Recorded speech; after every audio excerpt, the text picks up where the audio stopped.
The morning sun shone bright on Nexus Prime as Ambassador Catherine Blake walked through the crystal gardens where alien delegates gathered for their daily meetings. She smiled and nodded to the tall blue creatures called Vorthok who spoke in musical tones that sounded like wind chimes in a gentle breeze. The insect-like Zelani clicked their mandibles in greeting, while their compound eyes reflected the colorful light from the garden's energy flowers. Near the artificial lake, the aquatic Marathi floated in their mobile water tanks. Their tentacles waving in what humans had learned was their way of saying hello. Catherine had spent 5 years on this neutral world helping different species work together. Earth had joined the Galactic Federation only a century ago, and humans were still the newest members of this ancient alliance. But they had quickly earned respect for their ability to solve problems that had puzzled other races. For thousands of years, where the Vorthak saw only logic and the Zelani saw only emotion, humans could see both sides and find middle ground. Far across the galaxy, Captain Jake Harrison stood on the bridge of the UES Discovery watching his crew prepare for another peaceful mission to map unexplored star systems. His ship was one of hundreds that Earth had sent out to explore and make friends with new civilizations. Dr. Lisa Martinez worked in the science lab studying plant samples from their last visit to a world where trees grew upside down from floating islands. Commander Ryan Clark reviewed first contact protocols in case they met someone new during their journey. Jake remembered when his grandfather used to tell stories about the old days when humans fought wars against each other on Earth. Those times seemed impossible now. Humans had learned that cooperation worked better than conflict, and they had brought this lesson to the stars. The Federation had welcomed this approach because it helped solve many old disputes between member worlds. Back on Earth, President Daniel Carter addressed the Global Council from the Great Assembly Hall in Geneva. Representatives from every nation listened as he spoke about humanity's growing role in galactic politics. Earth had become known throughout the Federation for its medical advances and agricultural techniques that could feed entire worlds. Human doctors worked on dozens of alien planets, and human farmers had turned barren rocks into garden worlds that bloomed with life. Admiral Patricia Wells monitored the Solar Defense Fleet from her command center on Luna Station. Earth maintained only a small military force as required by Federation law, just enough ships to patrol their territory and help with emergencies. Most of their vessels were exploration ships like Jake's Discovery or medical ships that carried supplies to worlds in need. The Admiral often wondered if humans even needed weapons anymore when diplomacy worked so much better. On the research world of Terra Nova, Dr. Amanda Foster studied alien biology in her laboratory filled with specimens from across the galaxy. She had spent decades learning how different species could work together, sharing discoveries that helped everyone understand life in new ways. Her latest paper on cross-species cooperation had been translated into 47 different languages and distributed throughout Federation space. The Federation operated under the Cosmic Accord, a treaty signed by all member worlds that promised mutual protection and shared resources. No species could attack another without facing the combined might of the entire alliance. This had kept peace for over 2,000 years, longer than any empire in galactic history. Humans felt proud to be part of something so noble and lasting. Children on Earth grew up learning about their alien friends in school. They could speak basic Vorthok and understood Zelani emotional expressions. Human art showed scenes of different species working together, and human music incorporated sounds from dozens of alien cultures. The future seemed bright and full of endless possibilities for discovery and friendship, but in the dark regions beyond Federation space, something watched and planned. The hegemony of Krath had ruled their small empire for millions of years by eliminating any species that might challenge their power. They moved slowly and carefully, studying potential threats for centuries before acting. For the past 50 years, they had been watching humanity with growing concern. Supreme Commander Vexstar REVIE was intelligence reports in his war chamber on the Krath homeworld. His species had evolved as predators who survived by killing anything that might compete with them. They had destroyed 17 civilizations over the millennia, always striking when their targets felt most secure and peaceful. The reports showed that humans were advancing too quickly, making too many friends, growing too influential in galactic affairs. The Krath had learned long ago that the most dangerous species were those that brought others together. Unity meant strength, and strength eventually meant challenge to Krath supremacy. They had watched humans turn enemies into allies, solve ancient conflicts, and spread hope throughout the galaxy. This could not be allowed to continue. Vexstar began issuing orders to his fleet commanders. The time had come for another cleansing. Humanity would be erased from existence before they could become a real threat. The operation would be swift and total, leaving no survivors to warn others or seek revenge. Within days, the Krath war machine began moving toward human space, ready to add another species to their long list of extinctions. The Festival of Unity happened every year on Nexus Prime, celebrating another year of peace between the Federation worlds. Catherine Blake watched from the observation deck as thousands of beings from dozens of species gathered in the Great Plaza. Below, human children played with young Vorthik while their parents shared food and stories. The air filled with music from 100 different cultures blending together in harmony. Catherine checked her watch and smiled. In 1 hour, the Youth Harmony would arrive carrying 800 human diplomats and their families for the festival. She had worked for months planning special events to strengthen the bonds between humanity and their alien friends. The ship carried gifts from Earth, including new medical supplies and seeds for crops that could grow on any world. The attack came without warning. Space around Nexus Prime suddenly filled with massive black ships that seemed to appear from nowhere. Catherine watched in horror as weapons fired from the alien vessels, bright beams of energy that cut through the festival crowds like deadly light. The screaming began immediately as beings ran in every direction, trying to escape the sudden violence. One of the black ships turned toward the approaching Harmony. Catherine pressed her face against the window and shouted a warning that no one could hear. The energy beam struck the human vessel and it simply vanished, 800 lives erased in a single moment. The shock wave from the explosion shattered windows across the station and knocked Catherine to the floor. Emergency alarms wailed as more ships appeared around other human settlements throughout the galaxy. Communication channels filled with desperate calls for help before going silent one by one. Catherine tried to contact Earth but found only static. The attackers were jamming all long-range signals, cutting humanity off from itself and its allies. 3 sectors away, Captain Jake Harrison received fragments of distress signals before his communications went dead. His science officer, Lisa Martinez, worked frantically to break through the jamming while Ryan Clark prepared the ship for combat.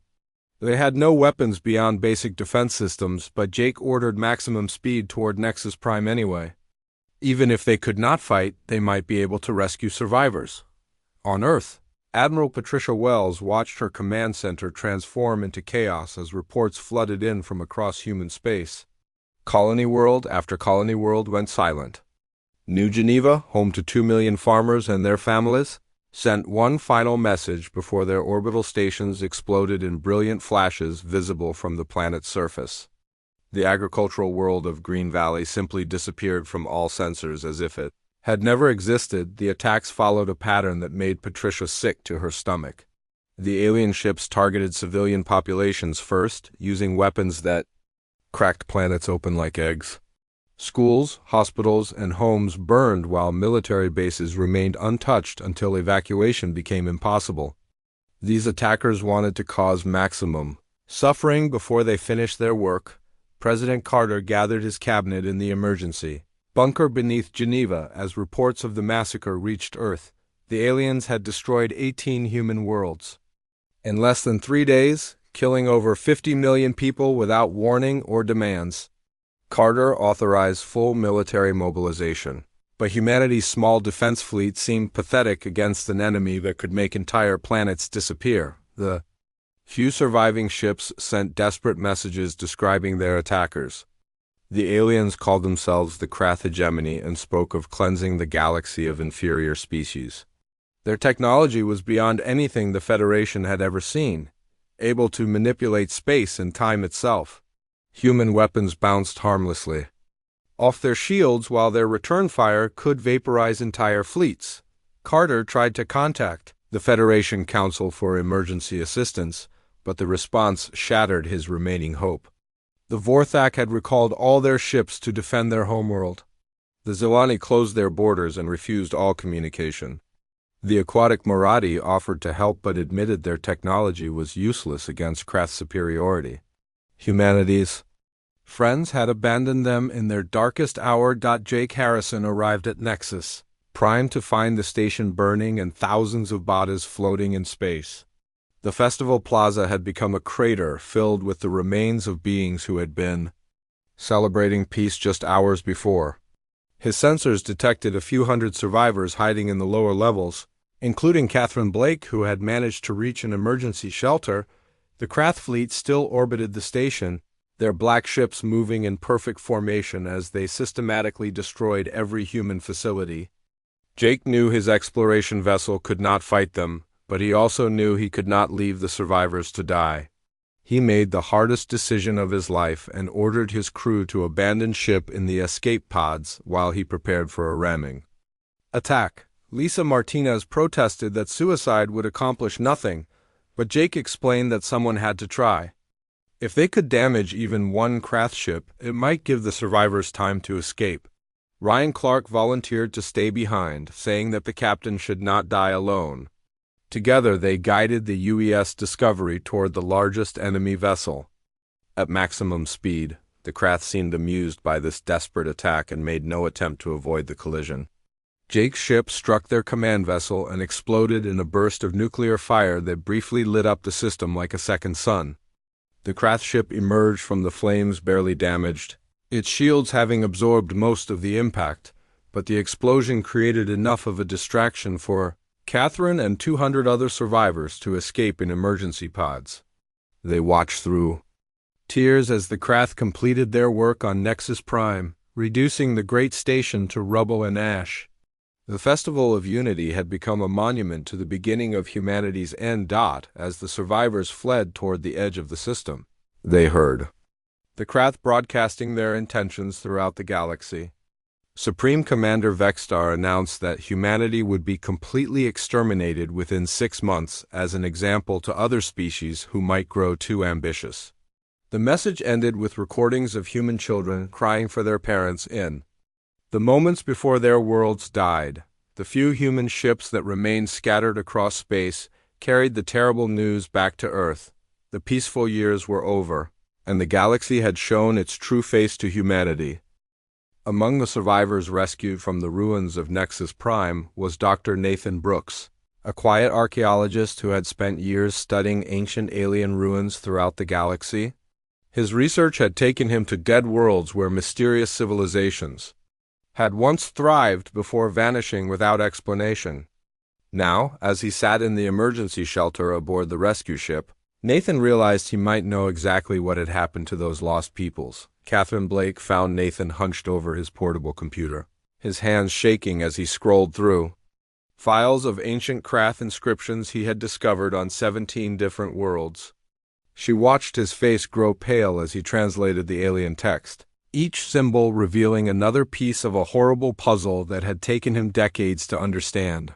Nathan looked up at Catherine with eyes full of terror and spoke in a whisper that carried throughout the crowded shelter.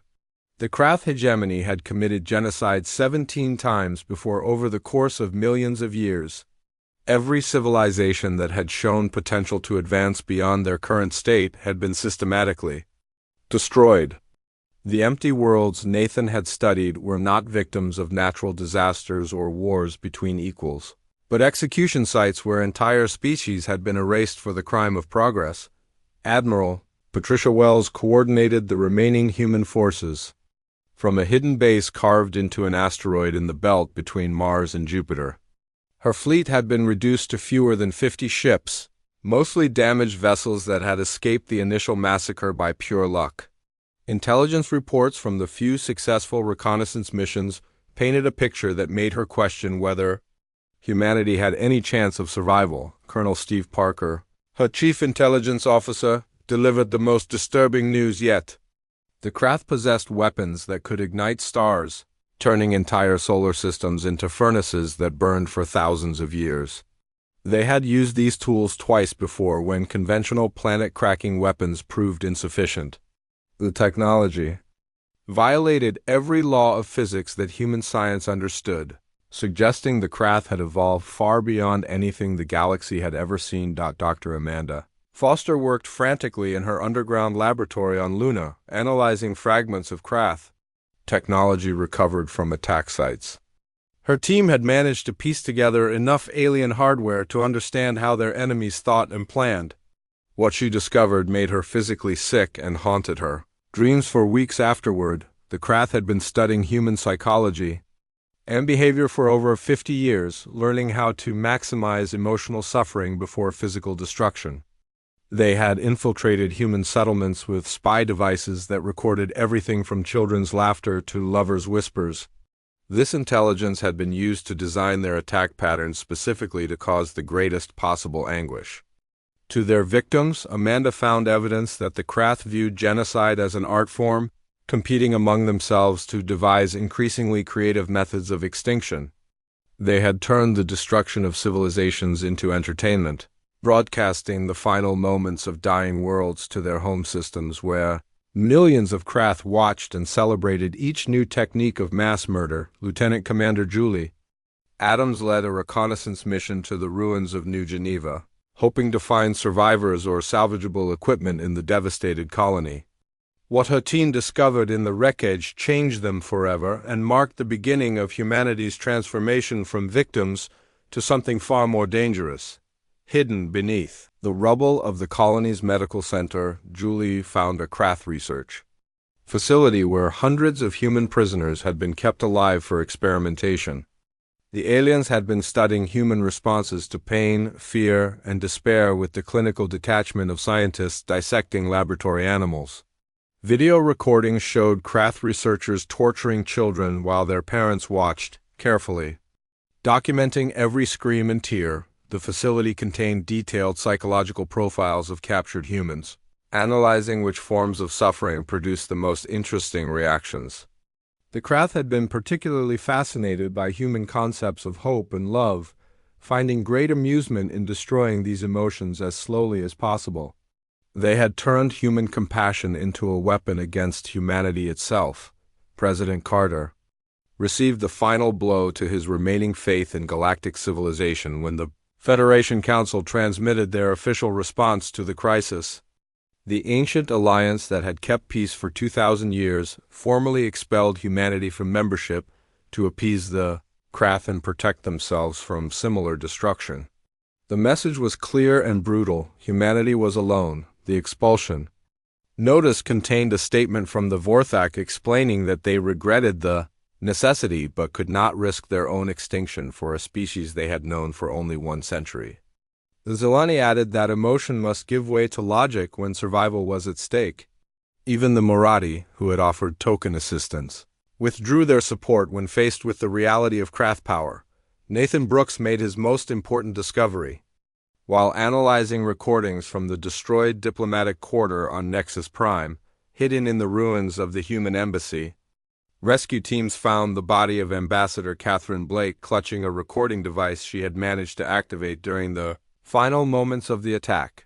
Catherine's last message revealed that she had learned something crucial from a dying craft officer who had been wounded in the station's collapse. The alien had laughed as it bled to death, explaining that the craft considered genocide to be the highest form of entertainment. They broadcast the destruction of civilizations throughout their empire, turning mass murder into a cultural celebration that brought their people together in shared joy. But the most horrifying revelation came from the craft officer's final words. The alien had told Catherine that every species they destroyed shared one common trait that terrified the craft leadership. Each civilization had shown the potential to eventually evolve beyond their destroyers, to become something greater than the craft themselves. The craft feared change, growth, and evolution above all else. They preserved their dominance by murdering entire species while they were still young and weak, before they could develop the technology and wisdom that might challenge the established order. The galaxy was kept in a state of permanent stagnation through systematic genocide disguised as maintaining stability. As Nathan shared this information with the survivors, something fundamental shifted in the human psyche. The knowledge that they were dying not for anything they had done wrong, but for the crime of having potential, awakened something dark and terrible in the human spirit.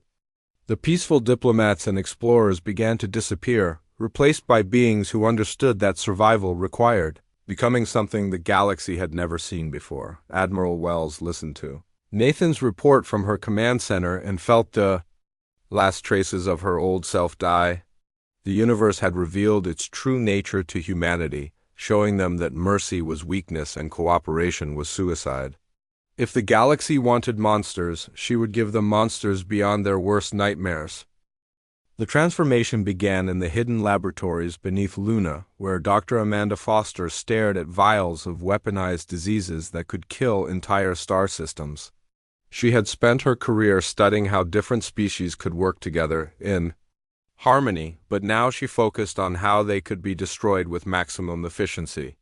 The peaceful scientist had become something that would have horrified her former self. But that version of Amanda had died with the first human colony. Admiral Patricia Wells authorized Project Pandora from her asteroid command center, giving her best scientists unlimited resources to develop weapons that violated every galactic convention on warfare. The human military had always followed strict rules about what technologies were too dangerous to use, but those rules had been written for a universe where mercy was returned with mercy. The Krath had taught humanity that such thinking was suicide. Amanda worked day and night creating biological weapons specifically designed to target Krath physiology.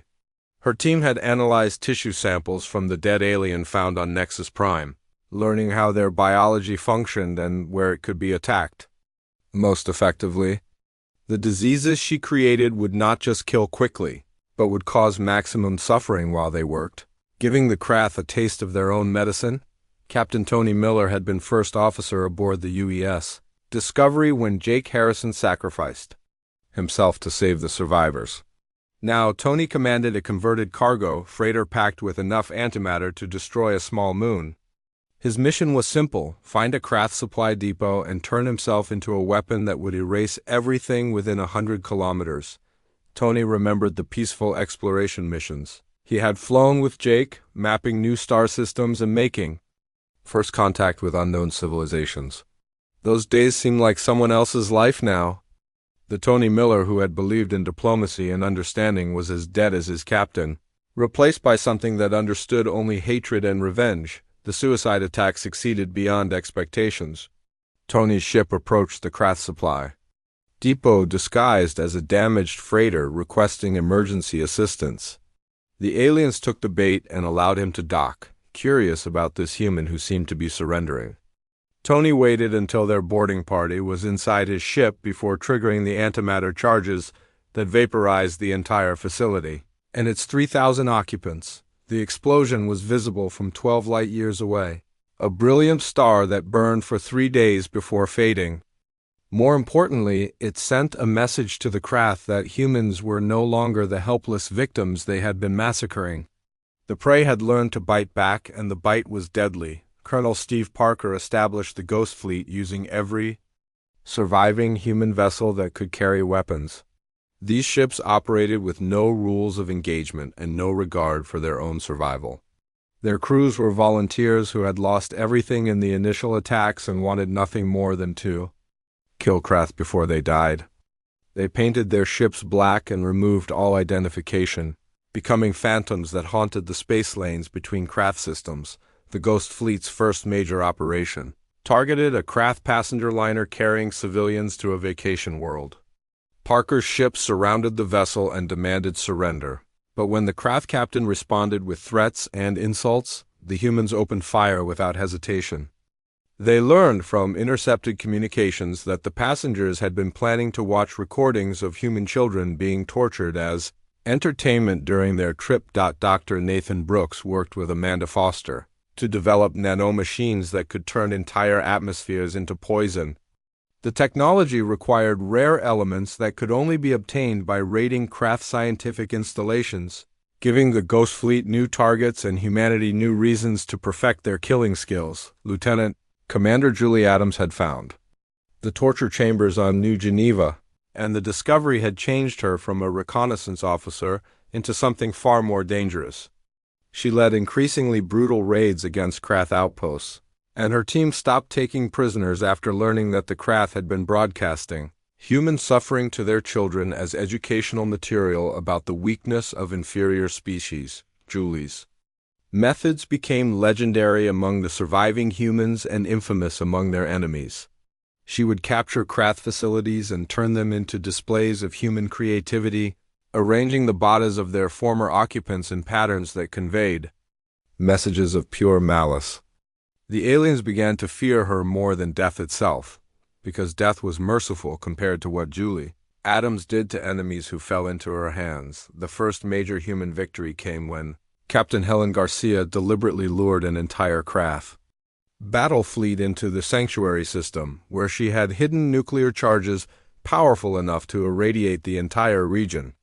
The trap worked perfectly, destroying 40 enemy ships and their crews of over 200,000 aliens. The system became uninhabitable for any form of life, but Garcia considered it a fair trade. Helen and her crew were dying from radiation poisoning as they watched the Krath fleet burn. But they used their final hours to broadcast the destruction across every communication channel in the galaxy.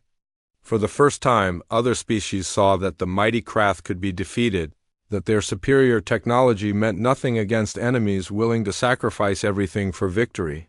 President Carter made the decision that completed humanity's transformation from a peaceful species into something the universe had never seen. He authorized the use of temporal weapons, technology that Earth had developed in secret, but never deployed due to ethical concerns about damaging the structure of reality itself. The first target was a Krath breeding world where their young were raised and educated.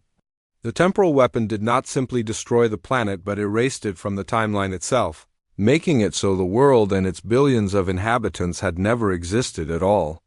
The effect rippled backward through history, unmaking Krath who had lived and died on that world across thousands of years. By the end of this phase, humanity had committed atrocities that made their former enemies' crimes seem merciful by comparison. They had weaponized disease, perverted science, and violated the fundamental laws of time and space in their quest for revenge. But they had also proven something that no other species had ever accomplished. The Krath could be hurt, and they could be made to fear. The peaceful diplomats and explorers were extinct, replaced by soldiers and killers who understood that the universe respected only strength and answered only to violence. Humanity had learned the galaxy's most important lesson, and they would teach it to everyone else whether they wanted to learn or not. Humanity transformed into something the galaxy had never witnessed before, a species that existed only for warfare and revenge.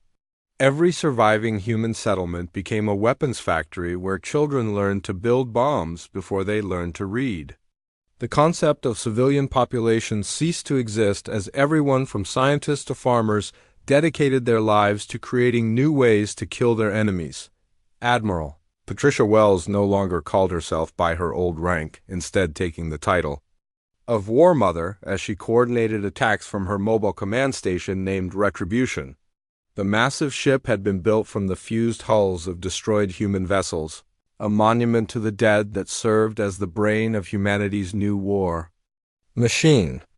She had replaced all ethical considerations with cold efficiency, viewing every Krath death as a small payment on the debt owed for 50 million murdered humans. The War Mother operated her fleets in complete communication silence, making them nearly impossible for the Krath to track or predict. Her ships moved like ghosts through space, appearing without warning to strike at enemy installations before vanishing back into the void.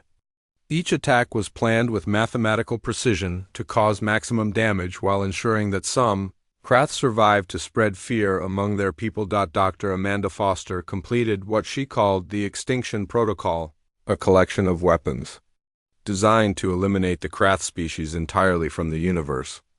The project included reality-altering viruses that could rewrite alien DNA, self-replicating nanobots that turned living tissue into more weapons, and weaponized black holes that consumed everything within light years of their creation, each system. In the extinction protocol was tested on captured Krath populations with the clinical detachment of a researcher studying bacteria. Amanda had learned to view her former enemies not as living beings but as biological problems that required elegant solutions. The screams of test subjects meant no more to her than the sound of machinery. Just confirmation that her creations were working as designed. The Krath leadership began to understand their mistake when Commander Pete Santos successfully infiltrated their home system using captured stealth technology. Pete had taken command of the suicide missions after Tony Miller's sacrifice, turning kamikaze attacks into a precise art form that could eliminate specific targets with surgical accuracy. Pete's attack did not target military installations or government buildings but struck at the heart of Krath culture itself. He destroyed their primary entertainment complex where millions gathered to watch recordings of genocide for pleasure, timing the explosion to occur during their most popular program featuring human children being tortured. The blast killed over 10 million Krath and broadcast the destruction lave to their entire civilization. The psychological impact was devastating because it showed the Krath that humans could reach them anywhere, even in their most secure locations. The species that had terrorized the galaxy for millions of years suddenly found themselves looking over their shoulders, wondering when the next attack would come and whether they would survive it. Colonel Steve Parker evolved the Ghost Fleet into something more terrifying than pirates or terrorists. His ships no longer simply destroyed Krath installations but began practicing psychological warfare on a scale that defied imagination. Krath colonies would wake up to find their populations reduced to anatomical displays, arranged to spell out messages of pure hatred in their own language. Parker had learned that the Krath feared suffering more than death, so he made sure that every attack left survivors who could spread stories of what humans were capable of doing to their enemies. The Ghost Fleet became legends of terror that Krath parents used to frighten their children. Except these monsters were real and growing stronger with each passing day. Dr. Nathan Brooks achieved his final breakthrough when he developed the chronogenocide device, a weapon that could track genetic signatures across space and time to eliminate every member of a species that had ever existed or would exist. The technology was so terrible that its very existence violated the fundamental laws of several different realities. But Nathan had long ago stopped caring about such limitations. The device required enormous amounts of energy and exotic matter that could only be harvested from the cores of dying stars. But humanity had learned to accomplish impossible things through sheer determination and unlimited brutality. Entire star systems were sacrificed to gather the materials needed to build the ultimate weapon. The Krath attempted diplomacy when they finally realized that humanity possessed the technology to destroy them completely. Their supreme commander, Vextar, transmitted an offer to spare the remaining human populations in exchange for immediate surrender and a return to the old boundaries. The terms were surprisingly generous for a species that had never shown mercy before. President Carter's response was broadcast across every communication channel in the galaxy so that all civilizations could understand humanity's position. He transmitted recordings of the torture chambers found on conquered worlds, images of human children being used as entertainment, and evidence of the 17 previous genocides the Krath had committed throughout their history. Carter's final words became the rallying cry for humanity's war effort and a warning to every species in the universe that would remember them long after the current conflict ended. No mercy, no quarter, no survivors. You taught us that peaceful species deserve extinction, so we will give you exactly what you deserve. Lieutenant Commander Julie Adams, now calling herself the Angel of Death, led the assault on the first Krath core world with a fleet of ships crewed by volunteers who had sworn to die before allowing a single alien to escape. Her forces did not simply conquer the planet but rendered the entire system uninhabitable for any form of life. turning billions of years of evolution into sterile rock and poison space. The attack was broadcast live throughout the galaxy so that every species could witness what happened to civilizations that threatened humanity.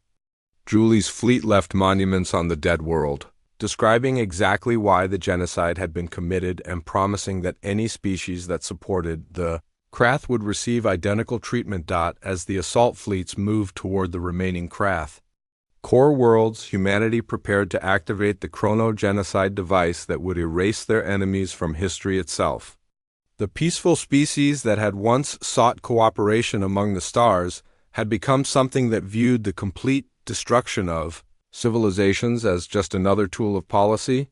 The universe had taught humanity that mercy was weakness and compassion was suicide, so they had learned the lesson perfectly and were preparing to teach it to everyone else. The end came swiftly once Dr. Nathan Brooks activated the chrono-genocide device from his hidden facility that existed outside normal space and time. The weapon reached across the galaxy and beyond, targeting every Krath genetic marker in every timeline where the species had ever existed. The effect was instantaneous and absolute as billions of years of Krath history simply ceased to have happened. Nathan watched through his quantum sensors as the temporal shockwaves spread outward from his position, unmaking entire civilizations with each passing moment. Krath worlds flickered out of existence like candles being blown out by cosmic wind. Their great empire that had dominated the galaxy for millions of years vanished as if it had never been, leaving only empty space where their star systems had once burned. The temporal weapon worked exactly as designed, erasing the Krath from every moment they had ever existed while leaving the rest of the universe intact. But humanity's memories remained protected by quantum shielding that Nathan had built into his device. They alone remembered the Krath hegemony and the genocide that had never happened, carrying the knowledge of what they had done like a scar across their collective soul. War. Mother Patricia Wells surveyed the aftermath from the bridge of her flagship as reports came in from across the galaxy. 18 billion Krath had simply stopped existing, along with every trace of their civilization and technology. The empty star systems that had once held their thriving worlds now contained nothing but lifeless rocks orbiting cold suns that had never known the warmth of inhabited planets. The victory felt hollow as Patricia realized what humanity had become in their quest for justice. They had accomplished something no other species in galactic history had ever managed, but the cost had been their own souls. The peaceful diplomats and explorers were as extinct as their enemies, replaced by killers who measured success in body counts and empty star systems. The Federation species, unaware of what had truly happened, found themselves dealing with a humanity they no longer recognized. President Carter's government had evolved into a military dictatorship that viewed expansion and conquest as natural rights earned through superior firepower. Human fleets patrolled space lanes with weapons that could crack reality itself, and no one dared to question their authority. Dr. Amanda Foster realized the true horror of their victory when she reviewed the psychological profiles of surviving humans. The extinction protocol had succeeded beyond her wildest dreams, but it had also created a species that viewed genocide as a standard diplomatic tool. Humanity had become exactly what the Krath were, a civilization that eliminated threats through overwhelming violence and systematic murder. The tools of mass destruction remained in human hands, and more importantly, the willingness to use them had become part of human nature. Children who had grown up during the war viewed alien species as potential threats to be monitored and eliminated if necessary. The concepts of mercy and cooperation had been bred out of humanity through years of total warfare. Captain Pete Santos led a small group of humans who attempted to find some path back to what their species had once been. They established hidden colonies in distant galaxies, hoping to preserve fragments of humanity's original spirit away from the militaristic culture that now dominated human space. But even these refugees carried the darkness within them, ready to kill without hesitation if threatened. Pete often wondered if they could have found another way to defeat the Krath, some solution that did not require becoming monsters themselves. But those thoughts felt like weakness now. and weakness was the one thing that humans could no longer afford. The universe had taught them that survival required the willingness to commit any atrocity, and they had learned the lesson too well to ever forget it. The galaxy settled into an uneasy peace under human dominance as other species complied with human demands, not out of respect, but from terror they could not name. They sensed that something terrible had happened even though they could not remember what. Their instincts warned them that these humans were dangerous beyond measure, predators who had evolved past the need for mercy or restraint. The Vorthak, who had once been humanity's closest allies, now spoke to human ambassadors in whispers and avoided making eye contact. The Zelani sealed their borders and refused all cultural exchange programs. Even the Murati, who had offered help during the dark days, now kept their distance and answered human communications with single-word responses. Trade between species continued, but only because humans allowed it, not because anyone wanted it. The great markets and cultural exchanges that had once brought the galaxy together became sterile transactions conducted under the watchful eyes of human monitors who could order the extinction of entire civilizations with a single word. In the final scene, a young human child named Lucy asked her grandmother about the empty star systems scattered throughout space.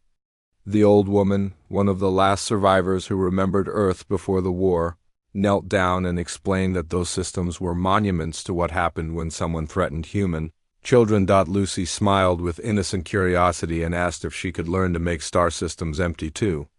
Her grandmother felt a chill run down her spine as she realized that this child, born after the war, saw genocide as naturally as previous generations had seen diplomacy. The old woman nodded and promised to teach Lucy everything she needed to know about making enemies disappear. Humanity had won their war against the Krath, but in their victory they had become the very evil they had fought against. The peaceful species that once sought cooperation among the stars had evolved into galactic tyrants who viewed other civilizations as problems to be solved through superior firepower. The galaxy was safe from the Krath hegemony, but it would never be safe from humanity again. The species that had once brought hope and unity to the stars now carried only the promise of extinction for anyone foolish enough to challenge their authority. Earth itself had become a fortress world, covered in weapons that could unmake reality, staffed by humans who had forgotten what peace felt like. The blue marble that had once been a symbol of life and growth in the universe now served as the beating heart of an empire built on the bones of its enemies. Humanity's fury had indeed been unleashed, and nothing had survived, not even humanity's own soul.